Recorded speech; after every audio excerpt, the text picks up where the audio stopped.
All right, let's dive into a topic that, honestly, most of us probably think we've got figured out: the Sabbath. But what if that whole idea of just a weekly day off is only scratching the surface? It turns out there might be this incredibly profound layer that we've been missing. So let's get into it. When you hear the word Sabbath, your mind probably jumps to one thing, right? A day off, a time to stop working, recharge, maybe catch up on some spiritual stuff. It's a really simple, familiar idea. But check this out. Right away, this quote from way back in 1851 kind of challenges that simple view. It's suggesting that our common understanding, yeah, that's just the tip of the iceberg. There's a much deeper importance, a greater meaning that's meant to unfold over time. So how exactly does this deeper meaning show up? Well, it's not presented as some static, dusty old rule. Nope. It's described more like a living truth that grows, that gets brighter, kind of like a sunrise. And this metaphor of a rising sun is so powerful. It starts out with just a little light, but its beams are described as healing, and they just keep getting stronger and brighter. Now, the really crucial part is that this growing light is tied to what's called the latter rain, a powerful spiritual outpouring, and a refreshing from the presence of the Lord. So right off the bat, the Sabbath isn't just a fact. It's a dynamic, unfolding revelation. Okay, let's zoom in on that word refreshing, because this is a total game changer. This is the pivot point that shifts our whole understanding from just physical rest to something way more profound and spiritual. The source material points us directly to this verse in the book of Acts. And the key phrase here is appointed times of refreshing. That tells us this isn't just some random good feeling. It's a specific, theological event that comes straight from God's presence. And this is where it gets really cool. The Greek word for refreshing here is anapsuxis. It means a recovery of breath, like a revival. And wouldn't you know it, that links directly back to the Hebrew word napash, which is used in the original Sabbath commands, and also means to breathe or be refreshed. It's like finding a hidden thread that connects Old Testament rest with New Testament revival. Now, this leads to a really mind-bending question. The book of Exodus says that God himself is refreshed on the Sabbath. Think about that. An all-powerful creator doesn't get out of breath, right? He doesn't get tired. This forces us to see that the real meaning of Sabbath refreshing has to be spiritual. Okay, so let's follow that thread to the next layer and see how this spiritual refreshing is connected to the Sabbath's role as this really powerful sign. So here's its main job, according to the source. The Sabbath isn't the end goal itself. It's a sign.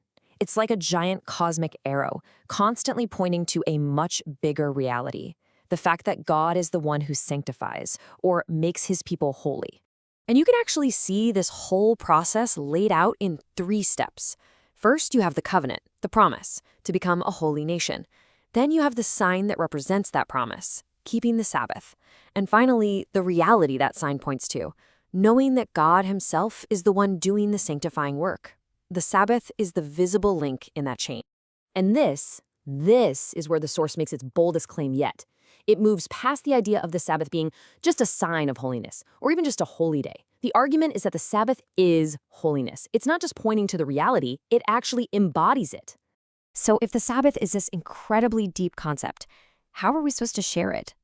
Well, the source introduces an idea it calls proclaiming the Sabbath more fully.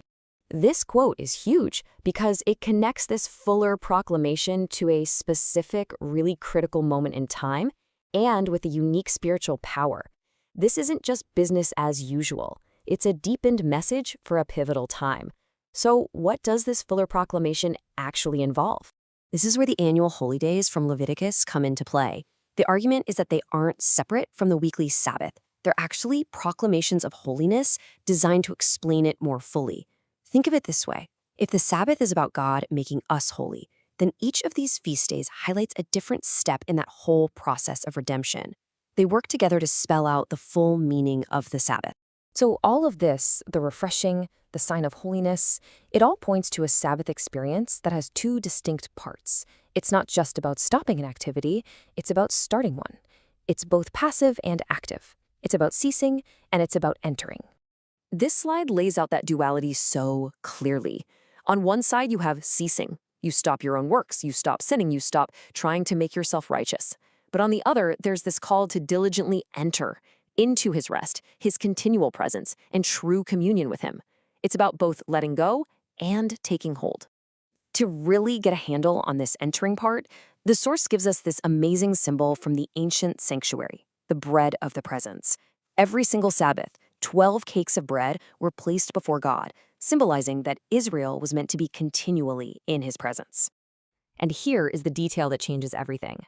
That bread was also known as the bread of the tamid. And that Hebrew word, tamid, it means continual. That one word completely shifts the idea of Sabbath presence beyond just a single day of the week. Exactly. This is the big reveal. It reframes Sabbath rest as a continual state of being, a 24/7 reality that we are meant to enter, not just an appointment we keep once a week.